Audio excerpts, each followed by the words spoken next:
Humanities കഫേയുടെ പുതിയൊരു ക്ലാസ്സിലേക്ക് ഏവർക്കും സ്വാഗതം. നമ്മളിപ്പോൾ നോക്കാൻ പോകുന്നത് നമ്മുടെ +2 എക്കണോമിക്സിലെ മാക്രോ എക്കണോമിക്സിനകത്തെ എല്ലാ ചാപ്റ്റേഴ്സിൽ നിന്നുള്ള ഇമ്പോർട്ടൻ്റ് ആയിട്ടുള്ള ഗ്രാഫ്സുകളാണ്. ഓക്കെ, അപ്പോൾ നമുക്ക് മൈക്രോ പോലെ ഒരുപാട് ഗ്രാഫ്സുകളൊന്നും ഇവിടെ പഠിക്കാനില്ല, കുറച്ച് ഗ്രാഫുകളേ ഉള്ളൂ. നമുക്കൊന്ന് വേഗം നോക്കാം. അപ്പോൾ ഒന്നാമത്തെ ചാപ്റ്റർ എന്ന് പറയുമ്പോൾ ഇൻട്രൊഡക്ഷൻ ചാപ്റ്റർ ആണ്. അതിനകത്ത് വേറെ ഗ്രാഫുകളായിട്ട് പ്രത്യേകിച്ചൊന്നുമില്ല. രണ്ടാമത്തെ ചാപ്റ്ററിനകത്ത് വരുമ്പോൾ ഈ സർക്കുലർ ഫ്ലോ ഓഫ് ഇൻകത്തിൻ്റെ ഈ ഒരു ഡയഗ്രാം നിങ്ങൾ പഠിച്ചിട്ട് പോകണം. നമുക്ക് സർക്കുലർ ഫ്ലോ ഓഫ് ഇൻകം എല്ലായ്പ്പോഴും വരുന്ന ഒരു ക്വസ്റ്റ്യൻ ആണ്. സോ അന്നേരം ഈ ഡയഗ്രാമാണ് നമ്മൾ മെയിനായിട്ട് വരയ്ക്കേണ്ടത് കേട്ടോ. അപ്പോൾ ആ ഡയഗ്രാം എല്ലാവരും കൃത്യമായിട്ട് പഠിച്ചിട്ട് പോവുക. ഇനി മൂന്നാമത്തെ പാഠത്തിൽ വരുമ്പോൾ ഒറ്റ ഗ്രാഫേ നമുക്ക് പഠിക്കാനുള്ളൂ. ലിക്വിഡിറ്റി ട്രാപ്പ് എന്ന് പറഞ്ഞൊരു കോൺസെപ്റ്റ് പഠിക്കുന്നുണ്ട്. ഈ ലിക്വിഡിറ്റി ട്രാപ്പ് ഒരു ഷോർട്ടസ്റ്റ് ടോപ്പിക്കാണ്, 4-5 മാർക്കിന് സ്ഥിരം ചോദിക്കുന്ന ഒരു ടോപ്പിക്കാണ്. അപ്പം അന്നേരം നമ്മൾ എന്ത് ചെയ്യണം, തിയറി എഴുതുന്നതിനോടൊപ്പം തന്നെ ഈ ഗ്രാഫ് കൂടി വരയ്ക്കുക. ഇതാണ് ലിക്വിഡിറ്റി ട്രാപ്പിൻ്റെ ഗ്രാഫ് എന്ന് പറയുന്നത്. സോ ഈ ഒരു ഗ്രാഫ് നിങ്ങൾ പഠിച്ചിട്ട് പോവുക. ഓക്കെ, ഇനി അടുത്ത് നമുക്ക് വരുന്നത് നമ്മുടെ നാലാമത്തെ ചാപ്റ്ററാണ്. അപ്പോൾ നാലാമത്തെ ചാപ്റ്ററിൽ കുറച്ച് ബേസ് ആയിട്ടുള്ള കുറച്ച് ഫിഗേഴ്സ് ഉണ്ട്.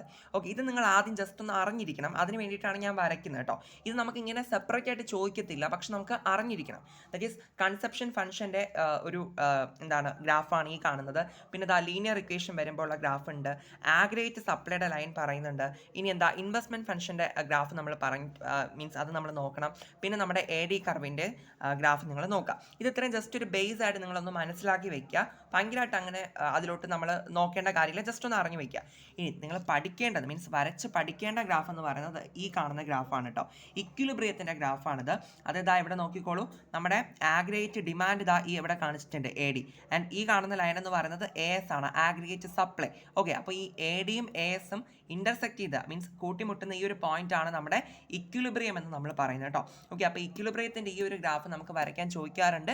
സോ എല്ലാവരും കൃത്യമായിട്ട് ടെക്സ്റ്റ് ബുക്ക് നോക്കി എന്ത് ചെയ്യുക, കൃത്യമായിട്ട് തന്നെ വരച്ച് പഠിച്ചിട്ട് പോവാം. ഓക്കെ, പിന്നെ ഒരു കാര്യം നിങ്ങൾ ശ്രദ്ധിക്കേണ്ടത്, ഈ ഇക്വിലിബ്രിയം ഈ ഒരു ഗ്രാഫ് എന്ന് പറയുന്നത് 2 സെക്ടർ എക്കോണമിയുടേതാണ് കേട്ടോ. ഓക്കെ, നമ്മൾ ഈ ഒരു ചാപ്റ്ററിൽ 2 സെക്ടർ എക്കോണമിയിൽ വരുന്ന ഇക്വിലിബ്രിയത്തെയാണ് പഠിക്കുന്നത്. എന്ന് പറയുമ്പോൾ അവിടെ 2 സെക്ടറേ ഉള്ളൂ.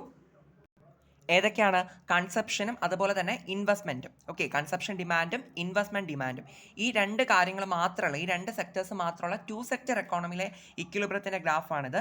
അത് നമുക്ക് ഇമ്പോർട്ടൻ്റ് ആണ്. സ്പെഷ്യലൈസ് ചെയ്ത് 2 സെക്ടർ എക്കോണമിയുടെ ഇക്വിലിബ്രിയം എന്ന് പറഞ്ഞു തന്നെയായിരിക്കും നമുക്ക് ക്വസ്റ്റ്യൻ വരുന്നുണ്ടാവുക. അപ്പോൾ അത് ശ്രദ്ധിച്ചൊന്ന് നോക്കിക്കോളണം. ഇനി നമ്മുടെ ഈ നാലാമത്തെ പാഠത്തിൽ 2 ഗ്രാഫുകൾ കൂടി പഠിക്കാനുണ്ട്. ഒന്നാമത്തത് effect of autonomous change on equilibrium demand എന്ന് പറഞ്ഞൊരു ടോപ്പിക്കാണ്. അതായത് നമ്മുടെ ഓട്ടോണമസ് എക്സ്പെൻഡിച്ചറിൽ വരുന്ന മാറ്റത്തിനനുസരിച്ച് ഈ 2 സെക്ടർ എക്കോണമിയിൽ നമ്മുടെ ഇക്വിലിബ്രിയത്തിന് അല്ലെങ്കിൽ നമ്മുടെ ADക്ക് ഉണ്ടാവുന്ന മാറ്റം. ഓക്കെ, ഇക്വിലിബ്രിയം ഉണ്ട് അവിടെ, ADയും ഇക്വിലിബ്രിയം രണ്ടിനും വരുന്ന മാറ്റം. ഓക്കെ, അതാണ് നമ്മുടെ ഈ ഒരു കാര്യം. എവിടെ നോക്കിക്കോളൂ, AD എന്ന് പറയുന്നത് AD1 നിന്ന് AD2 ആയിട്ട് ഷിഫ്റ്റ് ചെയ്തിട്ടുണ്ട്. മനസ്സിലാകുന്നുണ്ടോ? അതുപോലെ E1 നിന്ന് E2 ആയിട്ട് പുതിയൊരു ഇക്വിലിബ്രിയം അവിടെ വന്നിട്ടുണ്ട്. ഓക്കെ, അപ്പോൾ ആ 2 ചേഞ്ച് നമ്മൾ ഈ ഒരു ഗ്രാഫിലൂടെ കാണിക്കുന്നുണ്ട്. സോ എന്ത് ചെയ്യുക, കൃത്യമായിട്ട് ഇത് മനസ്സിലാക്കി വെക്കുക. ഓക്കെ, ദെൻ ഇവിടെ A1 ബാറിൽ നിന്ന് A2 ബാറിലോട്ടൊക്കെ മാറ്റം വരുന്നുണ്ട്. സോ എന്തായാലും നിങ്ങൾ ഈ ഒരു ഗ്രാഫ് കൃത്യമായിട്ട് നോക്കിയിട്ട് പോവുക. ഇതാണ് ടോപ്പിക് കേട്ടോ.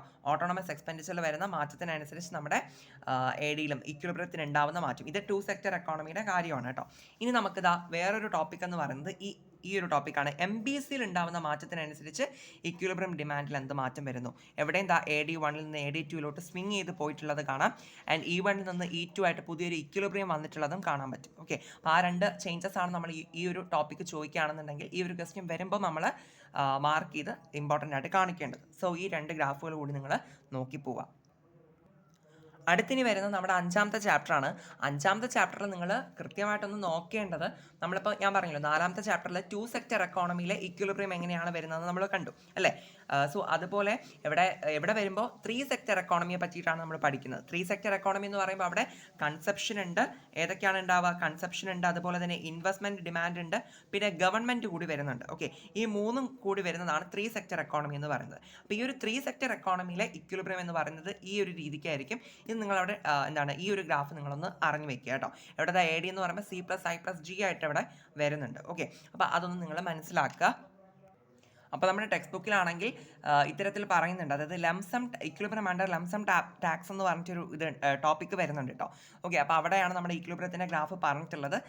സോ ഈ ഒരു ഗ്രാഫ് കൃത്യമായിട്ട് എന്ത് ചെയ്യുക, നോക്കിയിട്ട് പോവുക കേട്ടോ.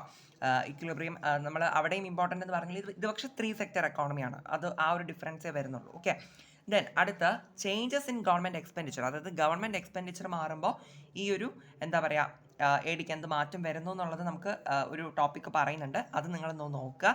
അതുപോലെ തന്നെ ടാക്സിൽ എന്ത് മാറ്റം വരുന്ന സമയത്ത് എവിടെ എ ഡിക്ക് ഉണ്ടാകുന്ന ഷിഫ്റ്റിനെ പറ്റിയിട്ട് പറയുന്നുണ്ട്. ഈ 2 ഗ്രാഫ് കൂടി ജസ്റ്റ് ഒന്ന് നോക്കിയിട്ട് പോകാം കേട്ടോ. ഇത്രയാണ് മെയിനായിട്ട് ഈ ഒരു ചാപ്റ്ററുമായിട്ട് ബന്ധപ്പെട്ട് വരുന്ന ഗ്രാഫുകൾ എന്ന് പറയുന്നത്. മെയിനായിട്ട് നിങ്ങൾ പഠിക്കേണ്ടത് ഈ ഒരു ഇക്വിലിബ്രിയം ഗ്രാഫാണ് കേട്ടോ.